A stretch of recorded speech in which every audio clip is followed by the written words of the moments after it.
Hello students, good morning. आप सभी का स्वागत है एस्कोसेले बेसिक में। आज एक बार फिर से मैं आप सभी के सामने लेकर आई हूँ एक नई वीडियो। और आज की वीडियो में हम सीखेंगे प्रार्थना पत्र लेखन।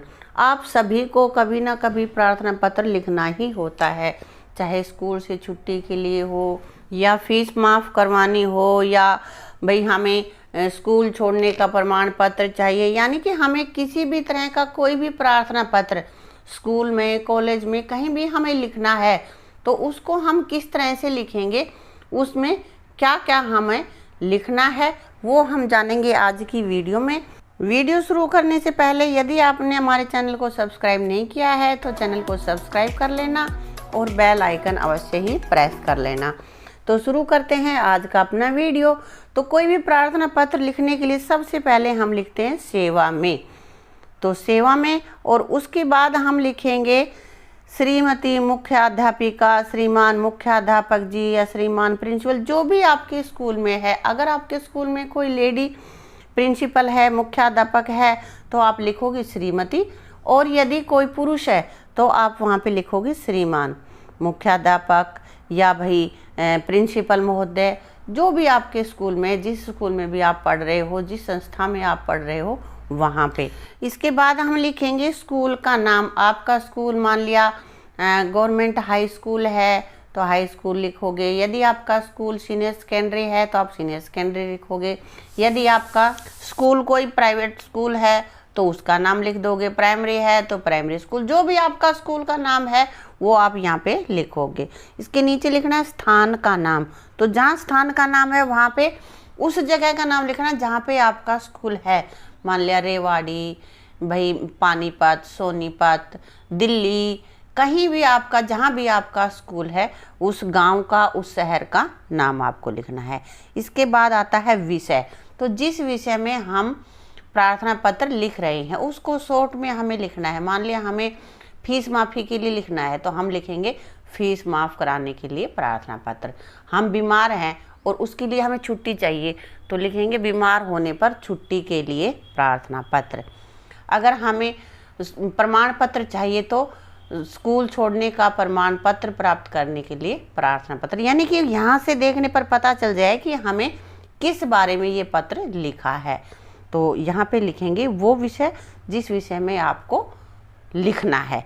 इसके बाद आएगा श्रीमती जी या श्रीमान जी, जो भी जिसके भी नाम आप पत्र लिख रहे हो, ये प्रार्थना पत्र जिसके नाम लिखा है वो यदि महिला है तो आप लिखोगे श्रीमती जी, और यदि वो पुरुष है तो वहाँ पे लिखोगे श्रीमान जी। तो यहाँ तक का आपको क्लियर हो गया होगा कि किस तरह से करना है। यहाँ पे पहले बेटा कोमे लगते थे, सेवा में के बाद कोमा, मुख्याध्यापक के बाद कोमा। अब यहाँ पे पत्र लिखने के तरीके में संशोधन हो गया है। उसके बाद कोमा अब कहीं भी नहीं लगाया जाता। सिर्फ हमें जो भी मैटर लिखना है वो ये ध्यान रखना है कि हमें बाईं तरफ से शुरू करना है, बाईं तरफ ही लिखना है। अब यहाँ पे आगे लिखना है हमें वो कारण कि किस वजह से आप ये प्रार्थना पत्र लिख रहे हो। जो आप जिस बारे में प्रार्थना पत्र लिख रहे हो उसकी क्या वजह है। या मान लिया आपको छुट्टी चाहिए तो आप ये कारण बताओगे कि आपको किस लिए छुट्टी चाहिए। भाई स्कूल जा रहे हो तो आपको क्यों छुट्टी चाहिए, स्कूल नहीं जा पा रहे हो, भाई आप बीमार हो या आपको घर पे कोई ज़रूरी काम है तो वो कारण बताओगे आप। यदि आपको फ़ीस माफ़ कराने के लिए लिखना है तो आप लिखोगे कि आपको क्यों फ़ीस माफ़ करानी है, भाई आपके पिता क्यों नहीं फ़ीस दे सकते, क्या कारण है। यदि आपको स्कूल लिविंग सर्टिफिकेट यानी कि स्कूल छोड़ने का प्रमाण पत्र चाहिए तो क्यों चाहिए, ये कारण आपको यहाँ पे देना होगा। उसमें सबसे पहले हम यहाँ पे लिखेंगे, सभी प्रार्थना पत्र में हमें लिखना है सविनय निवेदन यह है कि मैं आपके स्कूल की कक्षा, जिस कक्षा में भी आप पढ़ रहे हो उस कक्षा का नाम लिखना है। और आगे लिखना है का छात्र हूँ या की छात्रा हूँ। तो कक्षा अगर छात्र है तो यहाँ पे लिखोगे, लड़का लिखने वाला है तो छात्र लिखेगा, और यदि लिखने वाली लड़की है तो लिखेगी छात्रा हूँ। अब इसके आगे जो खाली स्पेस पड़ा है उसमें आपको वो कारण देना जो मैंने अभी आपको बताया था कि किस वजह से आप ये प्रार्थना पत्र लिख रहे हो। जो प्रार्थना पत्र का विषय है उसके बारे में आपको खोल के कारण बताना है। यहाँ पे सबसे लास्ट में आप लिखोगे आपकी अति कृपा होगी। भाई हमारा वो कहना मान रहे हैं, हमें वो प्रार्थना पत्र में जो हमने मांगी है, छुट्टी मांगी है या फीस माफ़ी मांगी है, वो हमें प्रदान करेंगे तो हम उसका फिर धन्यवाद भी करेंगे। तो यहाँ आपकी अति कृपा होगी, धन्यवाद। ये चीज़ें सभी में लिखनी होती हैं। इसके बाद हम लिखेंगे, अब आपके अपने बारे में बताएंगे। जो पत्र लिखने वाला है, जो प्रार्थना पत्र लिख रहा है, वो अपने बारे में बताएगा। आपकी आज्ञाकारी शिष्या, अगर लिखने वाली छात्रा है तो वो लिखेगी आपकी आज्ञाकारिणी शिष्या, और यदि लिखने वाला लड़का है तो वो लिखेगा आपका आज्ञाकारी शिष्य। लड़की है तो आज्ञाकारिणी शिष्या, और लड़का है तो वो लिखेगा आपका आज्ञाकारी शिष्य। इसके बाद में अपने बारे में आपको बताना है नाम, तो यहाँ पे आप अपना नाम लिखोगे। आगे है कक्षा, जिस कक्षा में आप पढ़ रहे हो वो कक्षा लिखोगे। इसके बाद में आपको लिखना है सेक्शन। सेक्शन आप क्लास के साथ भी लिख सकते हो, भाई ए सेक्शन है, बी है, सी है, जो भी आपका सेक्शन है वो लिखोगे। अब आता है अनुक्रमांक, आप की कक्षा में आपका क्या रोल नंबर है। एक नाम के तो 2 बच्चे भी हो सकते हैं, 3 भी हो सकते हैं ना, तो हमें अपना रोल नंबर यहाँ पे लिखना होगा।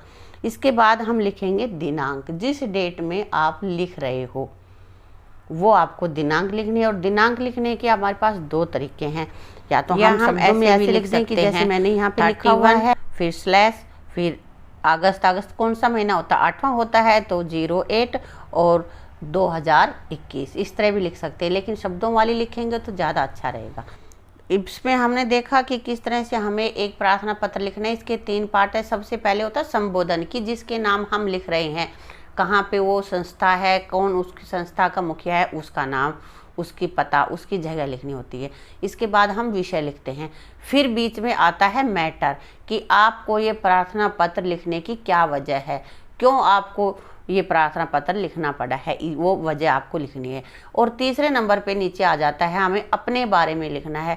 जो प्रार्थना पत्र लिखने वाला है वो अपने बारे में लिखेगा कि वो कौन है, क्या उसका नाम है, कौन सी उसकी क्लास है, क्या रोल नंबर है, ये सारी चीज़ें।